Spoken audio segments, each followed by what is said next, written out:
চিনা দরকার ছিল যাকে, চিনলেন না তাকে। হায় যুবক, বন্ধুকে চিনলা না, দুশ্মনকেই বন্ধু বানাইলা, দুশ্মনকেই বন্ধু বানাইলা।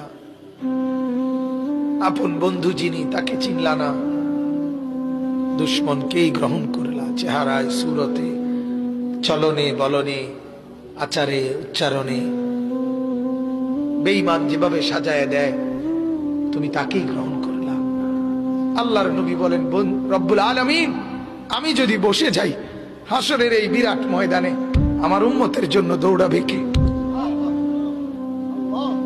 আমার কোথায় কোন উম্মত গুনার কারণে, নাফরমানির কারণে আটকায় যায় কিনা?